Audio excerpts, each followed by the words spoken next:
Hello everyone, come back with us, Eufronius Datman and Silvester Arman. This time we would like to tell you about a novel that is the Secret Garden novel. We will not speak all the content of that novel, but we have a specific topic to tell. It is about our feelings and messages we take from that novel after we read it. So, let us see. Good morning, Mr. Efron. Hi, good morning. Mr. Efron, here I want to persuade you to explain again the content of the Secret Garden, but not at all. Just the important things. So, I want to ask something to you. Did you read the novel until the end? Or did you get good things today? Like interesting things? Yes, I have read it until the end. And yeah, I interested with this novel. The content of the novel is lovely, although the novel told about kids. But for me, it was a good novel. Of course, the part I liked best was the depiction of the Secret Garden. So, detailed that while reading this book, I became too busy imagining the beauty of the Secret Garden in my imagination. In fact, it felt as if I was there with Mary and her friends, dancing in the middle of the garden, tending the flowers and eating fresh milk and hot cookies. This story is very sweet and touching. How about yours? Yeah. Me too. I have read the novel until the end. I'm interested with this novel, which shows how smiling, loving, and gentleness can make people appear much healthier and more attractive than they are to be grumpy and grumpy. How living things interact with each other, the balance of humans with animals and plants, and humans and other humans.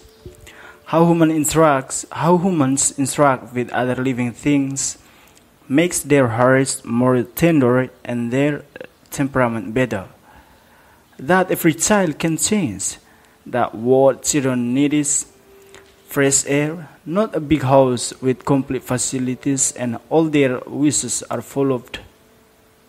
Mr. Efron, I want to ask you something again about the novel Secret Garden. How about your reaction or your feeling after read the novel? I initially felt sad reading this novel because in the early chapters it was told about the fate of a little girl named Mary who was not paid attention by her parents.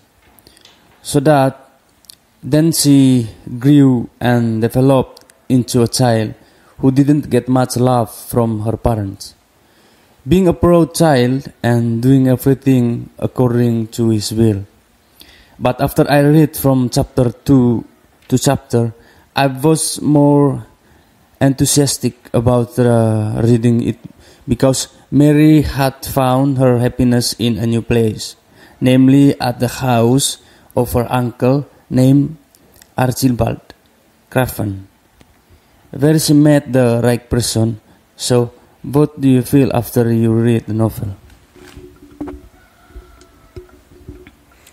My feeling after reading this novel, at first I felt as sad as you did. Do you know, I also feel the part behind that sadness because Mary has found happiness after living in her uncle's house. And I'm also proud of Mary because she was shown more curiosity about the Secret Garden, and in the end, she found Colin Craven, the son of her uncle who lived 14 years in the Secret Garden. Then Mary saved him from his bad situation. I'm proud of the future of Mary who has shown her courage about the garden mystery. Okay, I think that's all. The second question is, do you give your message about this novel? According to me, this novel also shows how a child who gets complete love from his parents, mother, is described by Martha and Deacon. They grow healthy and strong, understanding and pass the love they get to those around them like magic. This love is not seen from the material we have. Even in our shortcoming, we can share, and how grateful we can feel a hungry stomach. Togetherness can warm when it's cold.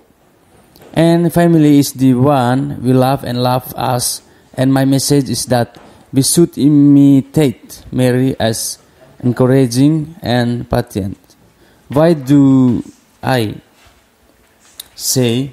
Because he was patient and strong, even though both of his masters had died. How about yours?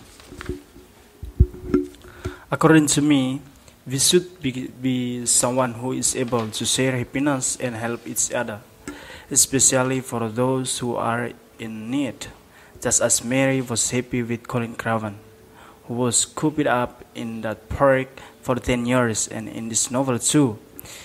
Implicitly discover the power of human mind, especially positive thoughts. There are many elements in which our own minds make them exist, as experienced by Mary and especially by Colin. But the power of positive thought is just agreed as bad thoughts. One has to outdo the other in our term because no two opposites can occupy one place. The sacred garden teaches us to cultivate positive thoughts in ways that are now beginning to be proven through physical exercise, playing, having fun, and enjoying nature, aka traveling. Okay, Mr. Efron, that's all.